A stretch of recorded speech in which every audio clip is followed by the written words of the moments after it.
let's move it from something that was absolutely horrendous to something that's going to be pretty darn cool. And that is the DC movie universe. And now recently, let me find the right notebook. Recently, all this information about the DC universe has been leaked. 7 different movie release dates, as well as some casting, has been leaked about the new DC universe. And now, if you don't know what's going on with the DC universe, they're trying to make a film franchise that rivals Marvel's juggernaut of a film franchise. As we all know, Marvel has... They're in Phase 2, I believe, going into Phase 3. They've had all these different phases, the Avenger movies, the Iron Man movies, even one of the Hulk movies, all these different movies coming together to make one giant cinematic universe. You even have Guardians of the Galaxy coming out this summer, and I'm missing 100 million, I know, but there's a ton of movies in that universe. So they're trying to do something to rival Marvel. And it's really going to all kick off next year, or I'm sorry, not next year, in 2016, with Batman vs. Superman: Dawn of Justice. This is going to be the first big splash for the DC universe, because they've tried to dip their toe in the water a couple times. You had movies like The Green Lantern, which... Honestly, it was just... everything other than the Batman movies have not really done well in decades from DC Universe. Yeah, now Man of Steel wasn't horrible. It wasn't horrible, but I'm not a big Superman fan. It wasn't the big like breakaway hit either. It's true. Though, like. That's true. And I'm not really a big fan of Superman. I just kind of see him as a cheat character because his ability is he's better than everybody at everything.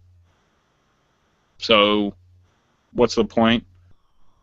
Yeah, to some extent. Like there are like that's what I've always thought. I've known comic book people that said that, oh, well, in the comic books they show Superman to be like actually always the underdog in certain fights somehow, but I don't know. But again, how can he be the underdog when his only weakness is the most rare element in the universe because his planet has been destroyed? Somehow everybody gets a piece of this most rare element, kryptonite, but that's his only weakness. And, I mean, the first movie was actually pretty decent because he was fighting against a bunch of people that were just like him. A bunch of other Kryptonians. But every other case, it's just, like, not fair. He can fly. He can go so fast. He can go around the world and reverse the axis that it takes back time. I mean, what the hell is that? I mean, come on. Yeah, I mean, there are other, like, super powerful people depending on which iteration. Like there's Darkseid and such who's...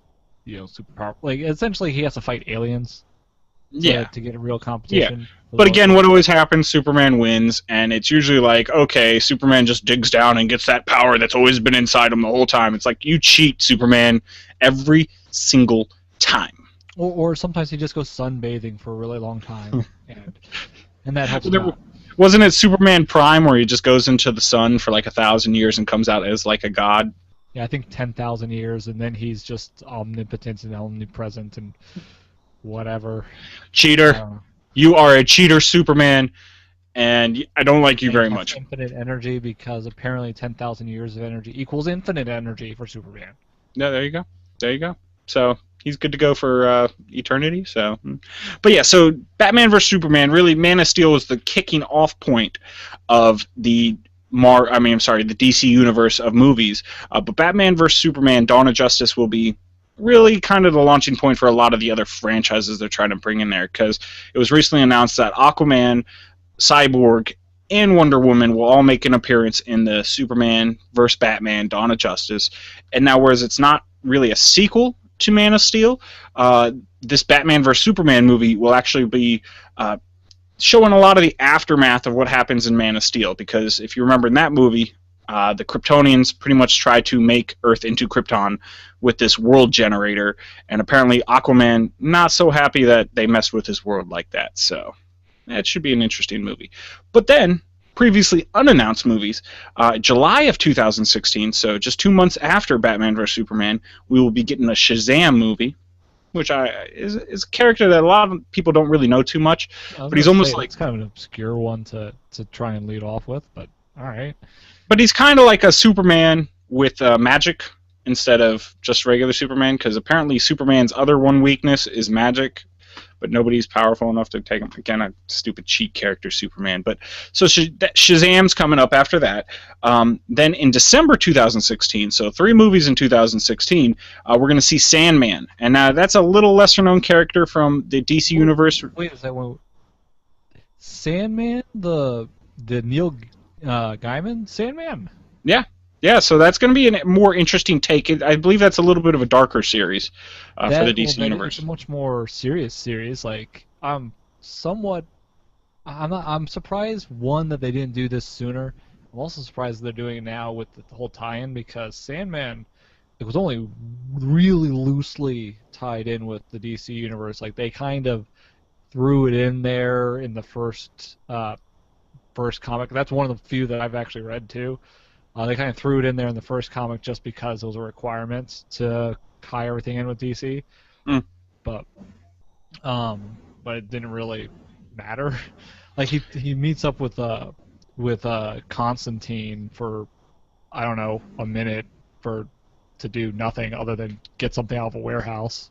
Well, and they are doing the Constantine TV show, so maybe they're trying to even bring in some of the outskirts of the DC universe, trying to pull them into the main fold.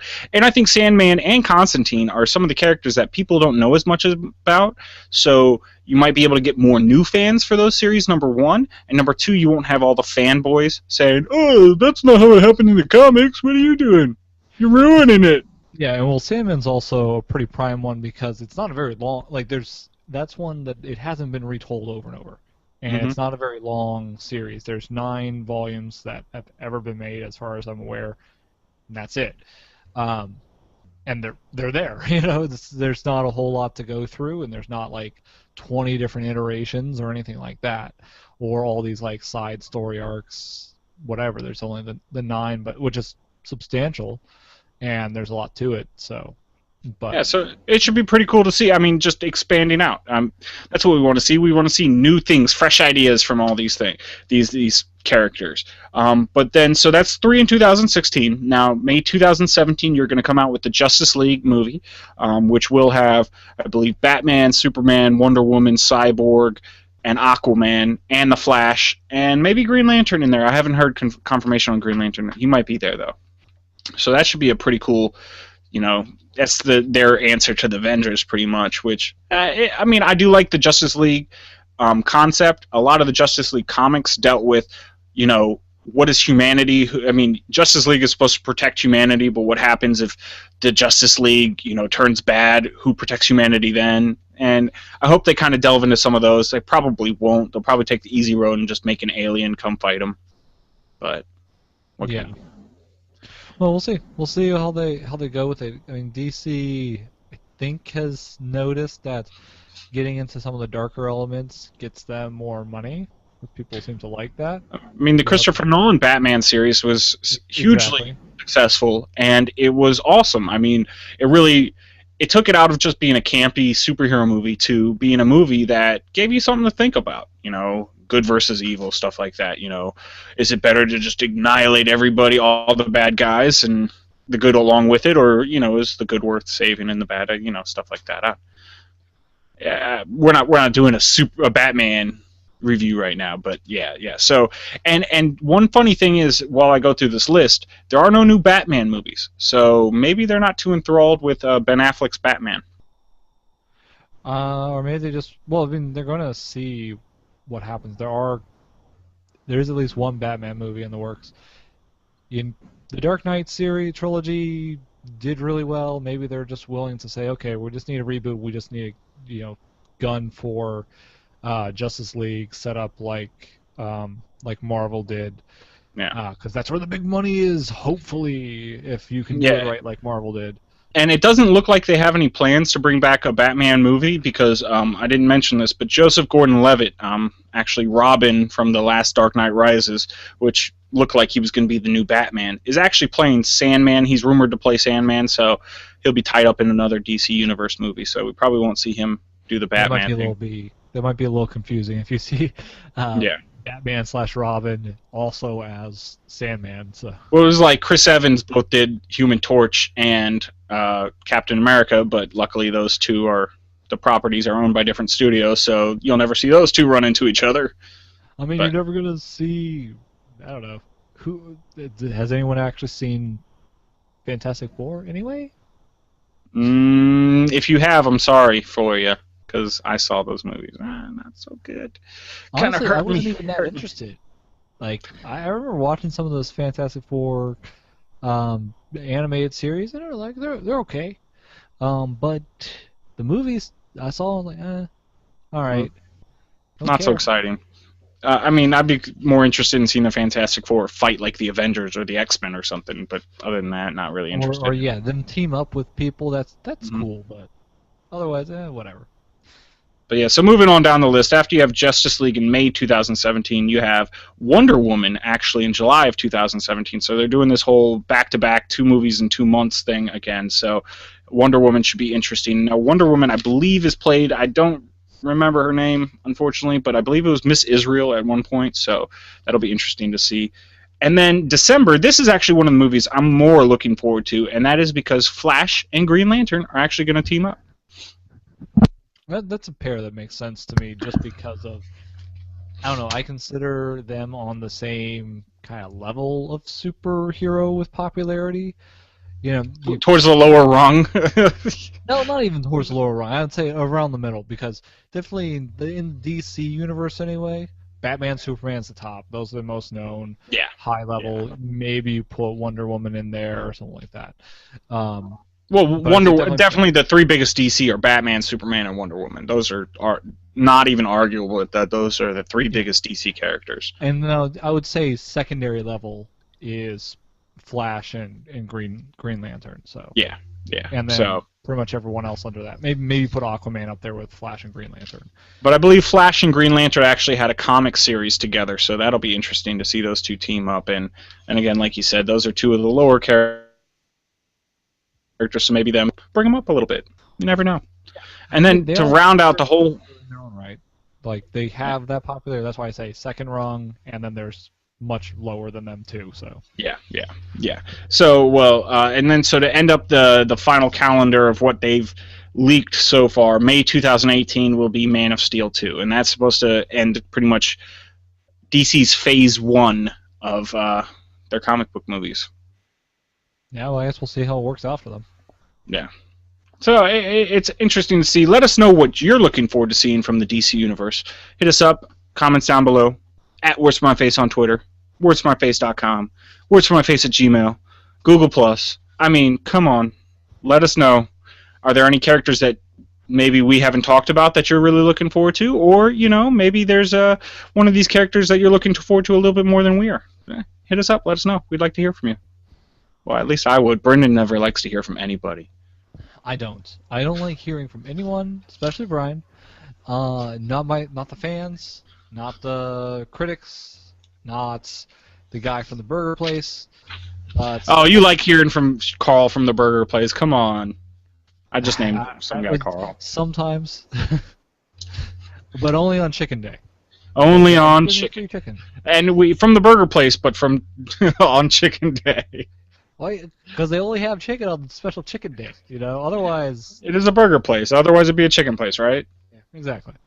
So that's the Marvel Universe in a nutshell. I mean, gosh, I keep saying Marvel Universe. It's DC Universe. Marvel Universe just kind of flows off my tongue better, though. It's just easier to say. Is the better universe. I agree. Because, like I said, the main flagship character for the DC universe, well, it might be Batman nowadays, but is really Superman, and I already told you how much I just don't like him as a character. Not so exciting. And just in general, the Marvel or DC, I did it too. DC universe is a lot of their characters, even not Superman. Pretty much a lot of the big characters, though, other than Batman, are all about. How can we be obnoxiously powerful in some way? Like Green Lantern gets obnoxiously powerful in certain ways. They go throughout the universe and they're obnoxiously powerful. You don't get that as much in Marvel. They have powers, but they have more drawbacks. It's more balanced for most of them, most of the time. There are the really super powerful ones, but they kind of get pushed to the peripheral, and they have other drawbacks. Like Hulk can get super powerful, but He's held back by various things, and he's out of control when he's powerful. He can get infinitely powerful, yeah. So I guess, yeah, But Marvel he's kind out of of cheats too. That's true. Betty Ross, she can always bring him back. Not the lady who made the flag. That was Betsy Ross, I believe. Yes. That. There we go. But yeah,